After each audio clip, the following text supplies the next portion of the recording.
वन्दामि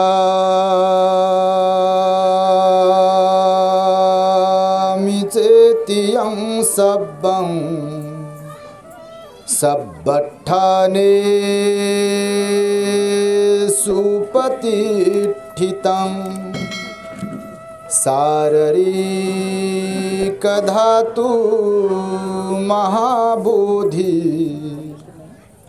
बुद्धरूपं सकलं सदा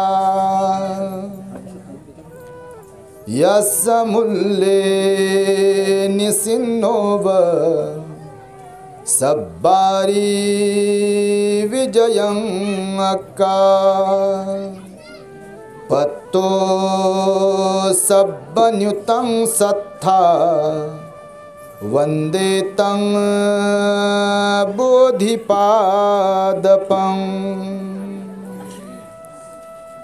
संपूर्ण जगाला ज्यांनी सुख शांती मानवता तथा दुःख मुक्तीचा आर्य संदेश दिला असे ते दुःख मुक्तीचे मार्गदाता दुःखमुक्त महामानव महान कारुणिक तथागत भगवान सम्यक संबुद्ध तथागतांनी आपल्या शुद्ध प्रज्ञेतून निर्मिलेला सद्धम्म आणि त्याच सद्धम्माचा गेली 2500 वर्षांपासून सातत्याने अहोरात्र प्रचार आणि प्रसार करणारा पूजनीय भिक्खू संघ ज्यांच्या महान आणि असीम त्याग प्रभावामुळे आपल्याला जो हा अनमोल असा बुद्ध धम्म लाभला आणि ज्यांच्यामुळे आपल्याला हे एवढे मोठे वैभव प्राप्त झाले, ज्यांना अभिवादन करण्यासाठी ज्यांच्या पवित्र अस्थिकलशाचे दर्शन घेण्यासाठी आणि त्याद्वारे प्रेरणा घेण्यासाठी म्हणून आपण इथे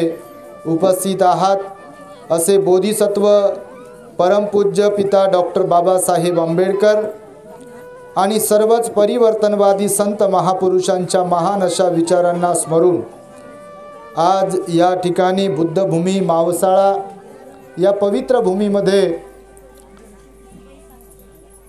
आपण सर्वजण एका उद्देशाने आलेला आहात।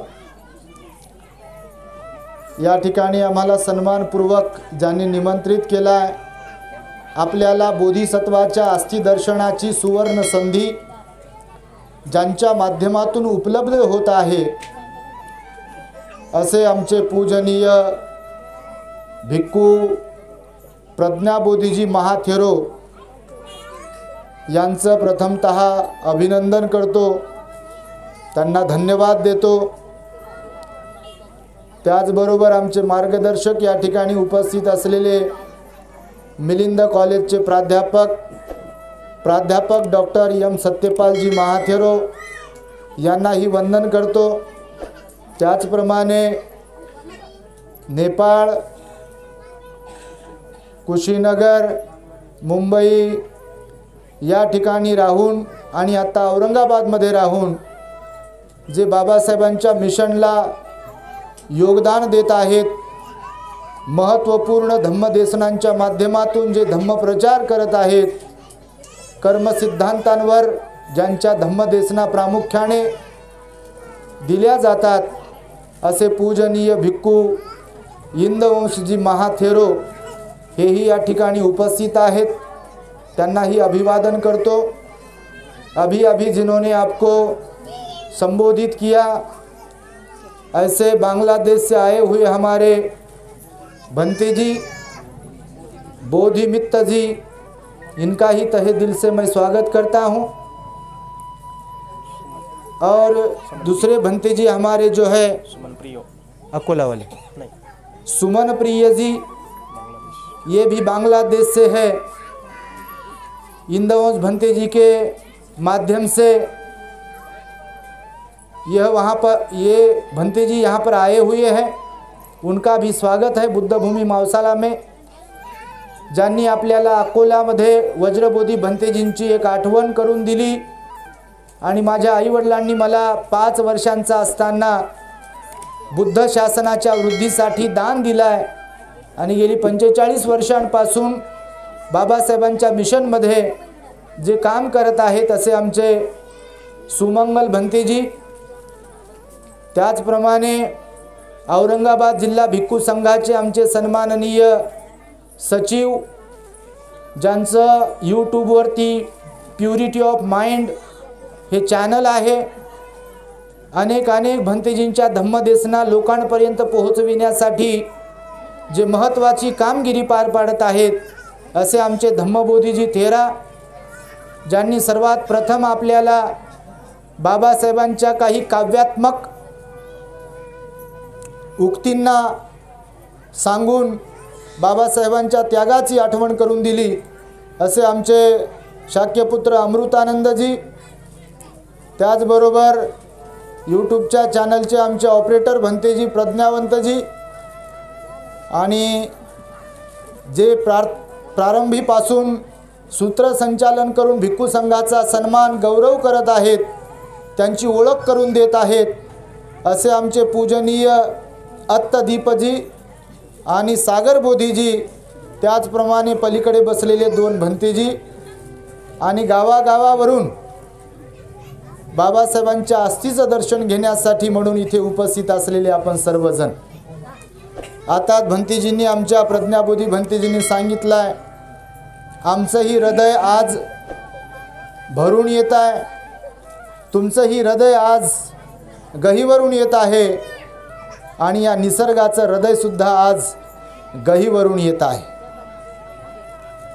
बाबासाहेबांनी आपल्यासाठी महान असा त्याग केला, हे आपल्याला वेगळं सांगण्याची आवश्यकता नाही. खरं तर ही जी आत्ताची रात्र गेली आहे, त्या रात्री म्हणजे आता गेलेल्या रात्री 12 वाजेपर्यंत बाबासाहेब दिल्लीच्या आपल्या निवासस्थानी जागे होते. 12 वाजता नानकचंद रत्तू, जे की बाबासाहेबांचे स्वीय सहाय्यक होते, त्यांना बाबासाहेब म्हणाले, नानक, आता फार उशीर झालेला आहे, तुला सकाळी पुन्हा लवकर यायचं आहे. मी जे आता लेखन केलं आहे त्याची DTP तुला करून घ्यायची आहे, टंकलेखन करायचं आहे, तेव्हा तुला आता गेलं पाहिजे, परंतु सकाळी मात्र तू लवकर आला पाहिजे. नानकचंद रत्तू बाबासाहेबांची परवानगी घेतो आणि रात्री 12च्या दरम्यान तो आपल्या घरी सायकलवरती निघून जातो. बाबासाहेब डायबिटीजने, BP मुळे आणि टांग्यातून पडल्यामुळे एका पायाचं फ्रॅक्चर झाला होता, गुडघा, त्यामुळे परेशान होते. हात असे थरथरत होते, विकनेस होता शेवटी बाबासाहेबांना, प्रचंड वेदना होत होत्या बाबासाहेबांना, डोकं दुखण्याचा त्रास होता बाबासाहेबांना. चष्मे बदलावे लागायचे, चष्म्याचे नंबर बदलत राहायचे बाबासाहेबांच्या.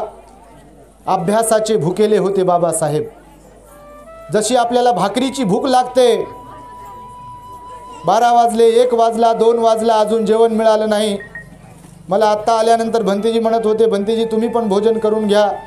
मी भंतेजींना म्हणालो की 6 डिसेंबरला मी जेवत नाही, म्हणजे बाबासाहेबाचा नावाचा उपवास धरत नाही, पण जस्ट विचार करतो मी रात्रीला, कालच्या रात्री विचार करत असतो, मी चिंतन करत असतो 12 वाजता, की एवढ्या मोठ्या महामानवाने आपल्यासाठी 3 मुलं मरू दिले, 1 मुलगी मरू दिली, तरुणपणात बायको मरू दिली, स्वतःच्या आजाराचा विचार नाही केला, स्वतःला होणाऱ्या त्रासाचा विचार नाही केला.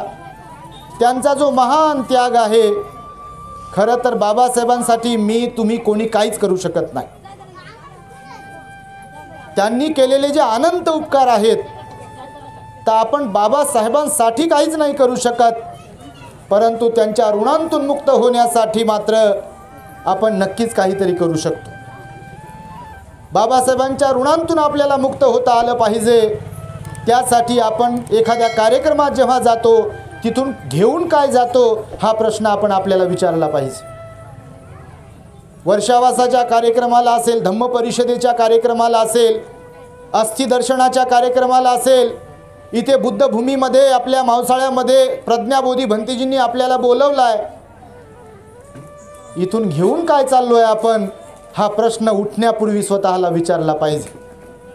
नाही तर आले काय तर आले, बसले काय तर बसले, उठले काय तर उठले, कोण कुठून आलं, कोणते दागिने घालून आले, कोणते कपडे घालून आले, कोणाच्या पोराची सोयरीक झाली का, पोरीची सोयरीक झाली का, कोणाच्या पोराचं पोरीचं लग्न कधी आहे, कोणाचं पोरग रडतंय का,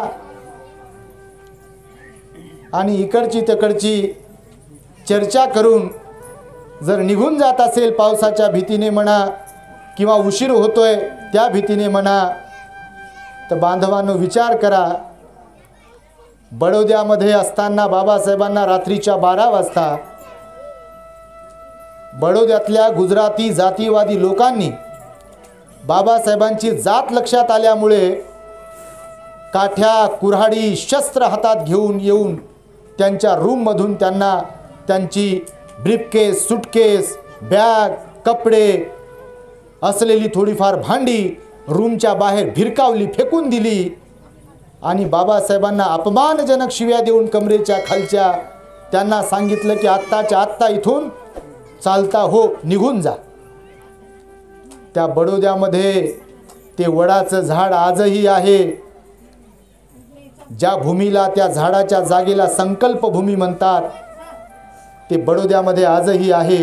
ज्या झाडाखाली बाबासाहेब रात्रीच्या 12 वाजता ढसाढसा रडले होते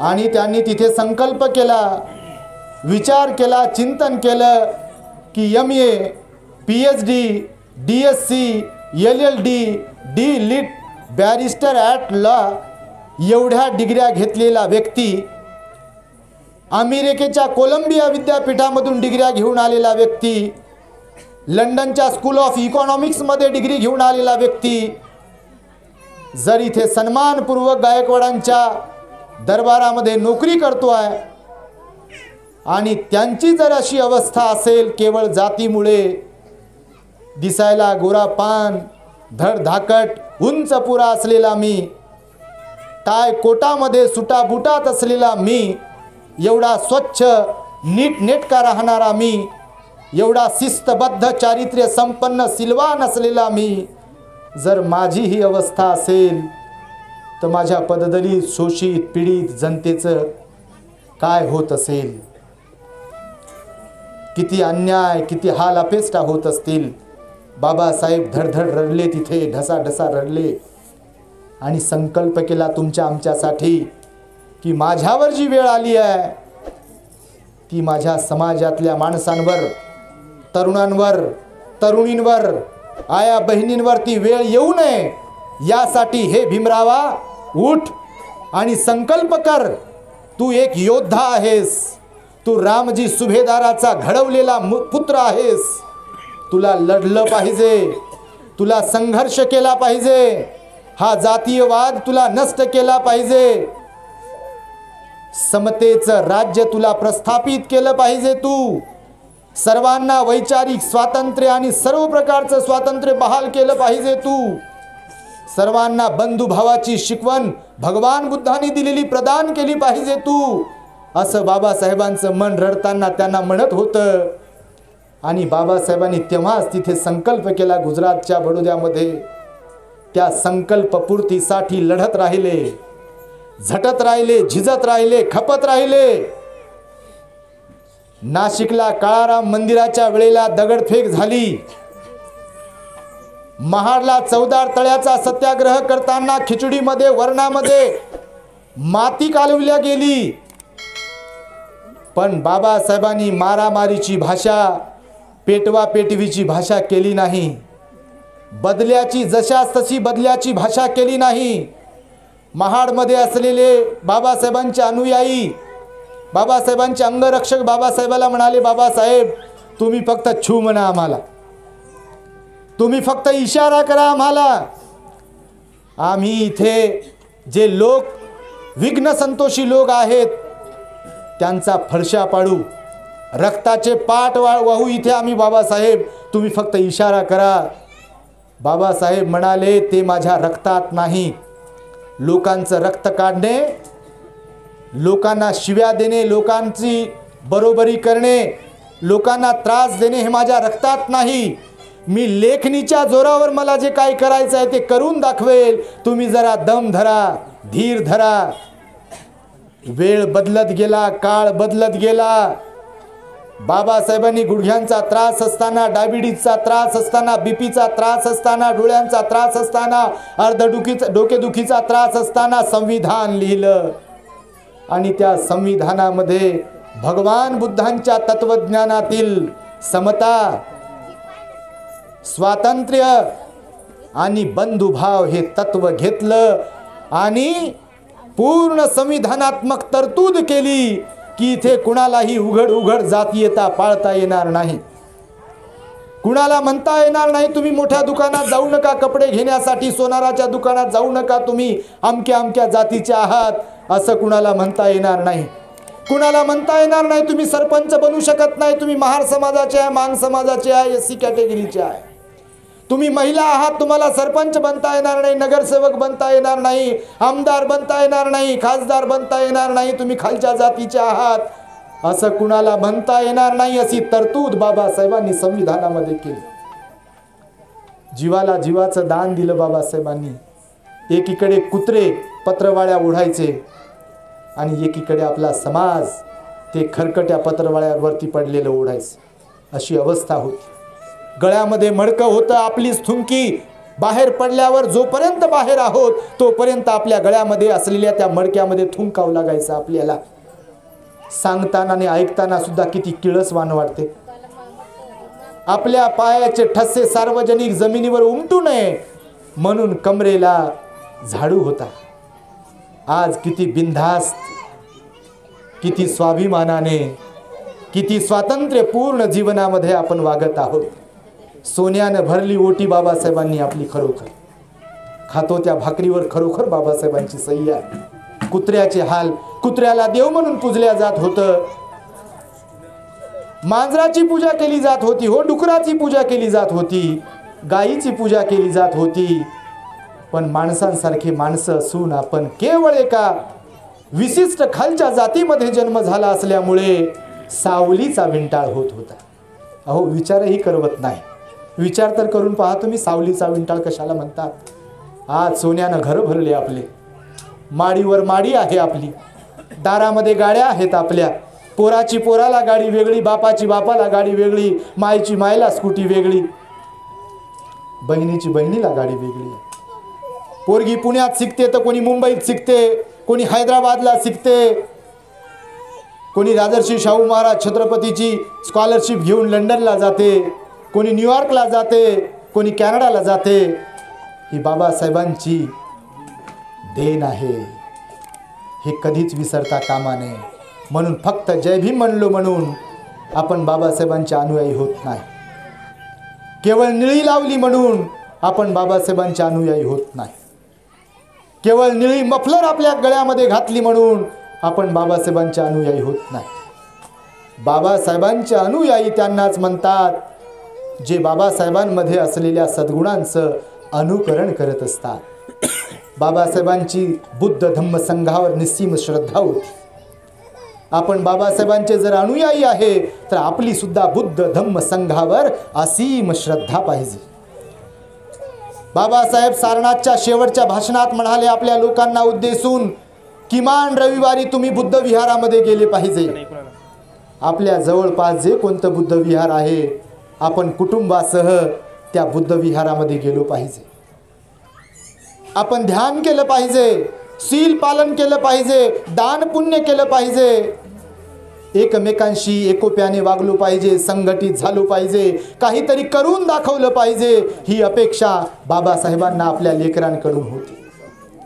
बाबासाहेब म्हणाले माझ्या समाजामध्ये जर काही इंजिनियर तयार झाले, काही वकील तयार झाले, काही प्राध्यापक तयार झाले तर माझ्या समाजाची उन्नती करण्यापासून कोणीही रोखू शकणार नाही. फक्त ते प्राध्यापक, शिक्षक, वकील समाजाच्या कामी पडले पाहिजे. सध्या जय भीम चित्रपट सगळीकडे गाजत आहे बघा, तुमच्याकडे मोबाईलवरती आला असेल तर. चित्रपट बघताना जे सामाजिक चित्रपट असतात ते फक्त मनोरंजनासाठी पाहायचे नसतात. हिरोने गुंड्याला किती फाईट मारली, तेच पाहू पाहू मनातच हिरमसून जायचं नसते. फक्त तिथं कोणीतरी इमोशनल बनवते टीव्हीत, ते पाहून तेवढ्या पुरतीच अश्रू गाळले नाही पाहिजे. घरातल्या माणसांसाठी सुद्धा अश्रू गळाले पाहिजे. आपले घरातली माय तशीच तिची परवड होत आहे आणि लोकांना माय शिकवत चाललोय आपण, आई शिकवत चाललोय. हे शहाणपण शिकवण्यात काही अर्थ नाही. आपल्या बहिणीकडे आपलं लक्ष आहे की नाही, आपल्या बापाकडे आपलं लक्ष आहे की नाही, आपल्या मायेकडे लक्ष आपलं आहे की नाही, आपल्या बायकोकडे आपलं लक्ष आहे की नाही, आपल्या पतीकडे नवऱ्याकडे आपलं लक्ष आहे की नाही. पोरं कोणत्या रांगेला चाललेत, लाईनला चाललेत, ते फक्त पैसे कमवणारेच होऊ लागले की संस्कार सुद्धा त्यांच्यावर आहे, याचं पण आपण भान ठेवलं पाहिजे. जसा जय भीम चित्रपटातला वकील त्या आदिवासी घरासाठी, कुटुंबासाठी विनामूल्य झटतो, त्यांना न्याय मिळवून देतो, तसा आपल्या समाजातल्या वकिलांनी सुद्धा पैशांचा जास्त विचार न करता समाजातल्या शोषित, पीडित, गरीब लोकांसाठी लढलं पाहिजे. केसेस जे प्राध्यापक, शिक्षक म्हणून लोक आहेत, मुली असतील, मुलं असतील, त्यांनी समाजातल्या आपल्या गरीब लेकरांवर शिक्षणाचे संस्कार दिले पाहिजे मोफत विहाराच्या माध्यमातून. ही बाबासाहेबांना अभिप्रेत होतं. तुम्हाला मी सांगतो आहे, प्रवचन करण्यासाठी करत नाही आहे, तुम्ही इथून घेऊन गेला पाहिजे मेसेज. भंतेजी तुम्हाला सुवर्ण संधी देतात. मी तुम्हाला आत्ताच सांगितलं, या निमित्ताने तुम्ही एकत्र येतात. तुमच्या माहितीसाठी सांगेल, मी सांगत होतो नानकचंद रत्तू गेला 12 वाजता आणि सकाळी सकाळी बाबासाहेब लवकर उठायचे, परंतु त्या दिवशी म्हणजे आजच्या दिवशी उठले नाही. म्हणून सुदामाने त्यांना उठून पाहण्याचा प्रयत्न केला. बाबासाहेबांचं शरीर गरम झालं होतं, निवांत निश्चित पडले होते बाबासाहेब. माईसाहेबांना, सुदामाला, त्यांचा नौकर होता सुदामा बंगल्यावरती, त्यांना वाटलं बाबासाहेब झोपलेले आहे, परंतु बाबासाहेब उशिरापर्यंत झोपत नाहीत हे त्यांना माहिती होतं. म्हणून त्यांना शंका आली आणि शंका आल्यामुळे त्यांनी हलवण्याचा प्रयत्न केला. नाकावरती बोट ठेवून चेक केलं, समजलं की बाबासाहेब राहिले नाही, प्राण सोडला बाबासाहेबांनी. ऑक्सिजन देण्याचा प्रयत्न केला, कृत्रिम, बाबासाहेब राहिले नव्हते. हंबरडा फोडला सुदामाने, माईसाहेबाने हंबरडा फोडला. पण दिल्लीमध्ये कोण होतं तिथे? डॉक्टरांना बोलावलं, चेक करण्याचा प्रयत्न केला. डॉक्टरांनी नाडी, डोळे चेक केले आणि सांगितलं की बाबासाहेब राहिले नाही. आता कालची ही जी रात्र होती ना, 6 डिसेंबर 56 साली वेळ कशी ती हेरली, दुष्ट काळाने भीमरायाची प्राण ज्योत ती सोडली.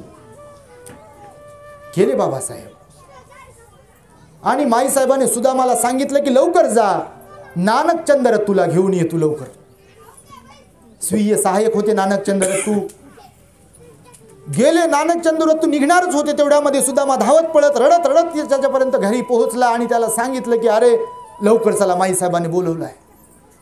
तो त्याची सायकल काढून लगेचच बंगल्यावरती पोहोचला बाबासाहेबांच्या दिल्लीमध्ये. येऊन पाहतो तर सगळीकडे रडारडी सुरू आहे. बाबासाहेब गेल्याचं दुःख आणि हंबरडा फोडत आहे घरदार सगळं. तोही धाय मोकलून रडत होता. थोडासा भानावर आला तोपर्यंत 9 वाजले होते सकाळचे. आजच्या दिवशीची गोष्ट सांगतोय तुम्हाला, 65 वर्षांपूर्वी काय झालं होतं.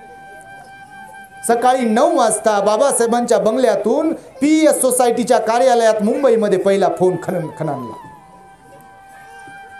PS सोसायटी आणि बाबासाहेबांची पहिला फोन आला. बाबासाहेब गेल्याची वार्ता कळाली. लगेच PS वाल्यांनी आकाशवाणीवाल्याला फोन केला. तेव्हा मोबाईल नव्हते, आता मोबाईल आहेत. तेव्हा गाड्या घोड्या नव्हत्या जास्त, रेल्वे होती, बसेस पण फार कमी होत्या. PS सोसायटीवाल्यांनी आकाशवाणीला कळवलं. आकाशवाणीवर बातमी ठळकली सगळीकडे महाराष्ट्रामध्ये. ज्यांच्याकडे रेडिओ होते त्यांना हवेसारखी बातमी पसरली संपूर्ण महाराष्ट्रामध्ये आणि भारतामध्ये. बाबासाहेब गेल्याचं लोक आपापल्या घरी धाय मोकलून रडत होते, हंबरडा फोडत होते लोक, जणू काही आपला बाप गेला.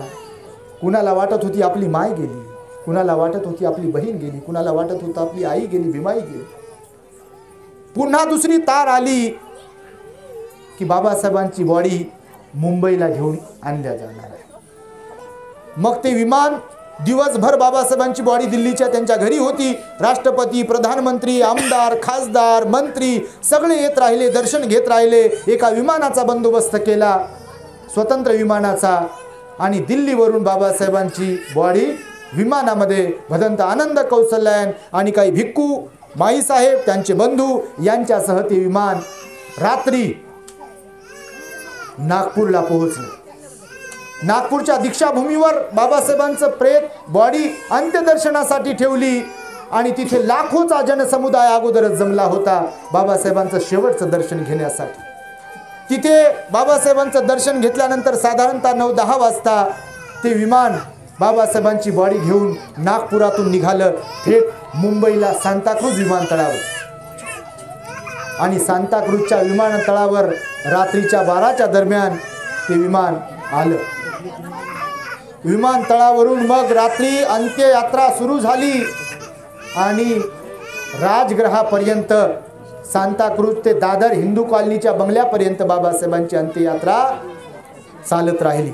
एक ॲम्ब्युलन्सची व्यवस्था केली होती सांताक्रूज विमानतळावर, अतिशय फुलांनी सजवलेली. आता त्या आईने फुलं आणले बघा, भंतेजींनी त्यांचा सन्मान केला. असेच फुलांनी ॲम्ब्युलन्स सजवली. बाबासाहेबांचा चेहरा लोकांना दिसावा म्हणून विशिष्ट प्रकारची प्रकाश योजना केली होती ॲम्ब्युलन्समध्ये दोन्ही साईडला. सांताक्रूज विमानतळावरून बाबासाहेबांची ती अंत्ययात्रा हळूहळू राजगृहाच्या दिशेने चालत होती. अगोदरच लाखो लोक विमानतळावरती येत आले होते, धाय मोकळून रडत होते, हंबरडा फोडत होते. ॲम्ब्युलन्सच्या सोबत लोकांचा जथ्था हिंदू कॉलनीमध्ये दादरमध्ये असलेल्या राजगृहाकडे मार्गक्रमण करत होता. सकाळच्या साधारणतः 4 वाजता बाबासाहेबांची अंत्ययात्रा राजगृहामध्ये पोहोचली. तिथे ऑलरेडी लाखो लोक जमा झाले होते आणि त्या ठिकाणी मात्र उद्याची सकाळ झाली होती, 7 डिसेंबरची. लोक जमले. 7 डिसेंबरला सकाळपासून संध्याकाळपर्यंत लाखो लोकांनी बाबासाहेबांचं अंत्यदर्शन घेतलं. बुटाचा चपलाचा म्हणतात असा मोठाच्या मोठा मंडपा एवढा ढीग साचला होता. एवढी लोकांची गर्दी होती. आचार्य आत्रे 7 तारखेच्या संपादकीयकामध्ये लिहितात, बाबासाहेबांच्या अंत्ययात्रेला जवळपास 10 ते 12 लाख लोक उपस्थित होते.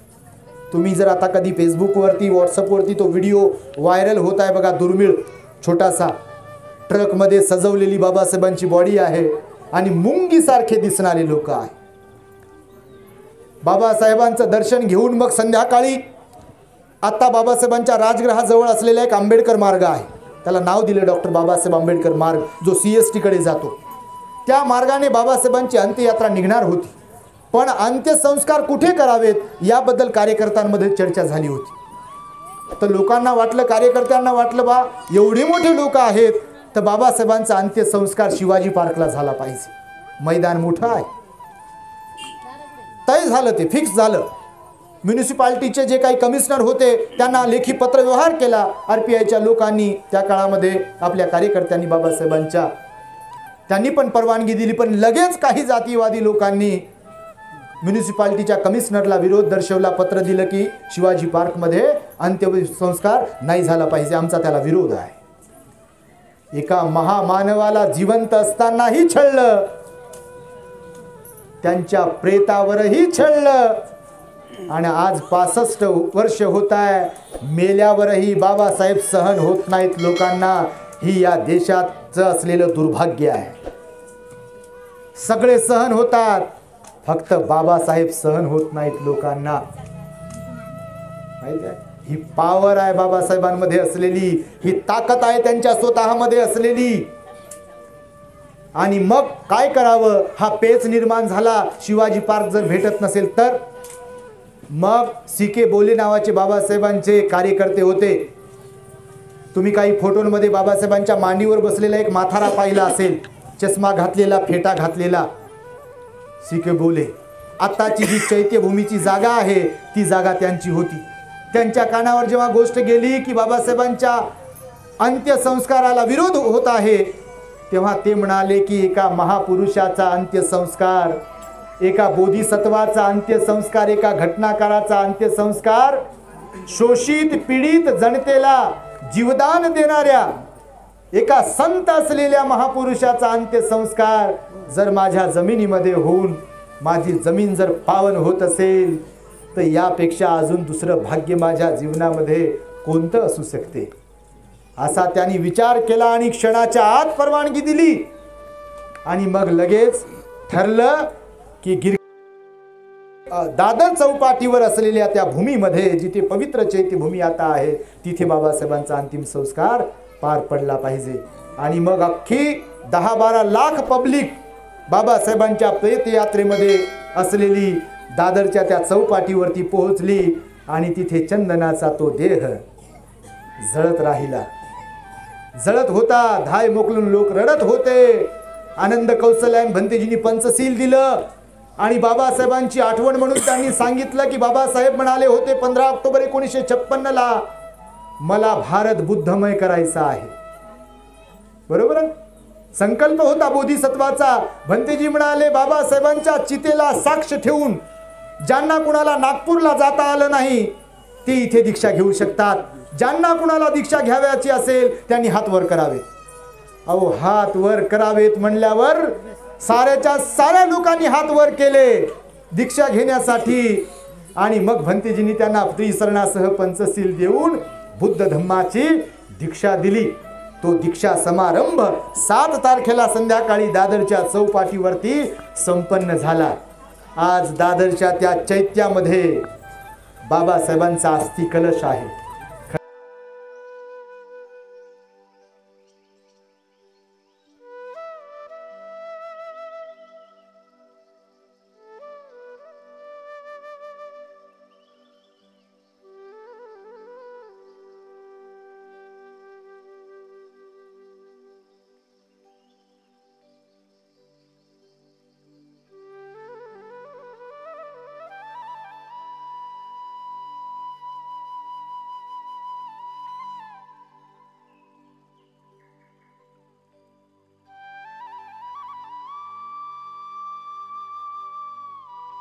प्रोग्राम चेंज झाला आणि भंतेजीला सांगितलं, भंतेजी आम्ही येतो.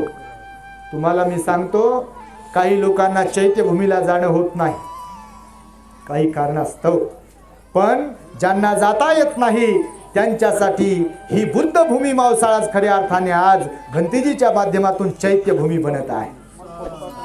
म्हणून भंतेजींसाठी जेवढी मंगल मैत्री करावी, त्यांचे धन्यवाद जेवढे मानावेत प्रज्ञाबोधी भंतेजींचे तेवढे कमीच आहेत.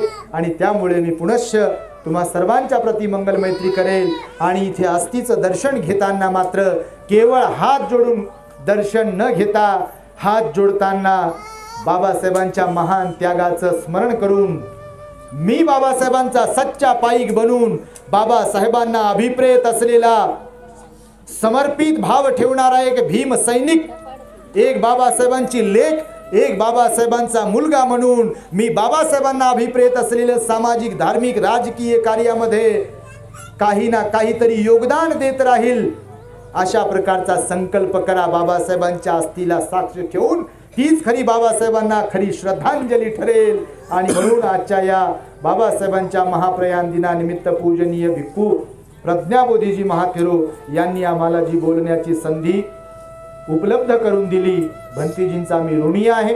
पूजनीय भिक्खू संघाने आम्हाला ऐकून घेतलाय, त्याबद्दल मी भिक्खू संघाचे सुद्धा ऋण व्यक्त करतो, धन्यवाद मानतो. आणि तुम्हा सर्वांनी सुद्धा बाबासाहेबांच्या विचारांना माझ्या माध्यमातून जे ऐकून घेतलाय, निश्चितपणे आपण सर्वजण यावर चिंतन कराल, मनन कराल आणि आपल्या जीवनामध्ये बाबांचा विचार अंगीकार कराल अशी अपेक्षा व्यक्त करतो. तुम्हा सर्वांच्या प्रती मंगल मैत्री व्यक्त करतो आणि मी माझ्या शब्दांना पूर्ण विराम देतो. सर्वांचं मंगल हो, सर्वांचं कल्याण.